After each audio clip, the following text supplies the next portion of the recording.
یہ قرآن بڑی باوفا کتاب ہے،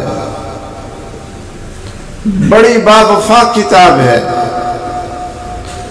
یہ زندگی میں بھی، قبر میں بھی اور حشر میں بھی بے وفائی نہیں کرے گی۔ جہاں والدین چھوڑ جائیں گے، اولاد چھوڑ جائے گی، قبر تک پہنچا دے گی اور واپس آ جائے گی۔ لیکن کیا قرآن اپنے پڑھنے والے کو قبر میں اکیلا چھوڑ دے گا؟ نہیں، یہ وہاں بھی حق محبت ادا کرے گا۔ فرشتوں سے کہے گا کہ مجھ سے پوچھو، اس آدمی کے بارے میں مجھ سے پوچھو۔ اور جب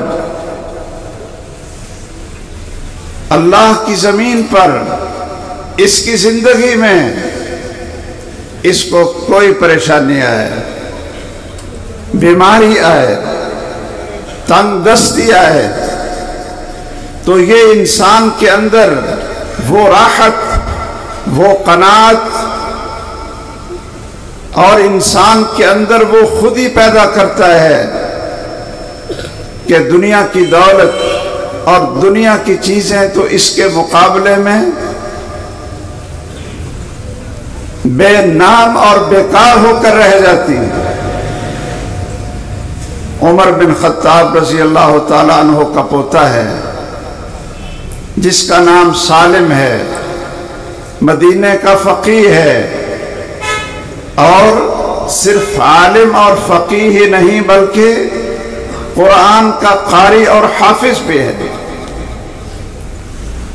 بیت اللہ میں بیٹھ کر قرآن کی تلاوت کر رہا ہے۔ جس کو قرآن کی محبت نصیب ہو جائے، قرآن کی دولت مل جائے، فَبِذَلِكَ فَلْيَفْرَحُوا هُوَ خَيْرٌ مِّمَّا يَجْمَعُونَ۔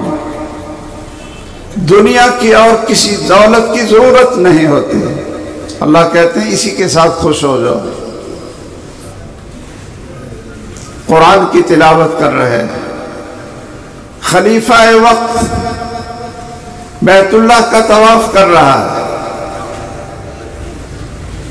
اور کسی نے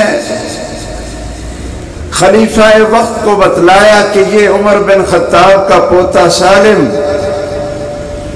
یہ بیٹھا قرآن کی تلاوت کر رہا ہے، وہ مگن ہے۔ ہم کوئی آدمی بڑا آ جائے تو قرآن بھی پڑھتے ہوں تو ہم اس کو چھوڑ کر ادھر دیکھتے ہیں تو ادھر دیکھتے ہیں کہ یہ کیا شے آ گئی۔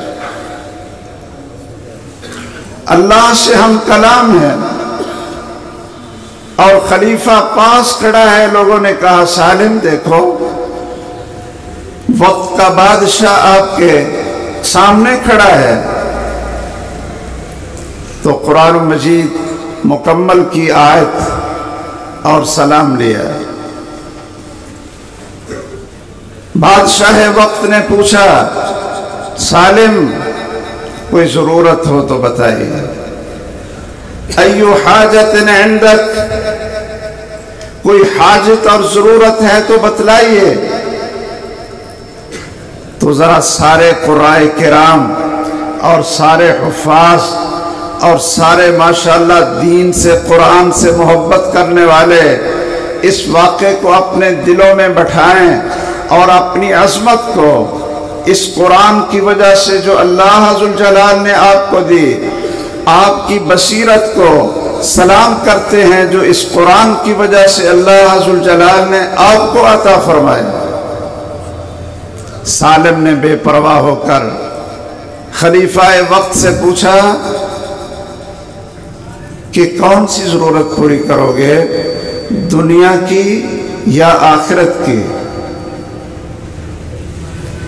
دنیا کی یا آخرت کی؟ اس نے کہا کہ آخرت کی ضرورت تو میں پوری نہیں کر سکتا ہوں۔ کیوں جی؟ آخرت وہ تو اللہ بادشاہ ہے، دنیا کے بارے میں کوئی سوال ہے؟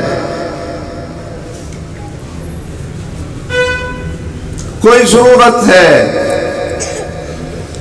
تو امام سالم رحمہ اللہ بادشاہ کو کہتے ہیں مجھے تو اللہ کے گھر میں بیٹھ کر تجھ سے مانگنے سے ویسے ہی شرم آتی ہے کہ بیٹھا اللہ کے گھر ہوں اور سوال تجھ سے کروں۔ وہ بادشاہ نے طواف کیا، باہر نکلا، سیدنا سالم بھی باہر نظر آئے، دوبارہ ملاقات ہوئی اور کہنے لگا چلو اب تو آپ اللہ کے گھر سے باہر ہیں، کوئی ضرورت آپ بتا دیں۔ کہا آخرت کی ضرورت یا دنیا کی ضرورت؟ تو بادشاہ نے کہا کہ میں تو دنیا کی کوئی ضرورت آپ کی پوری کر سکتا ہوں، آخرت کی ضرورتیں تو اللہ کے اختیار میں۔ تو سیدنا سالم قرآن کے قاری کیا فرمانے لگے؟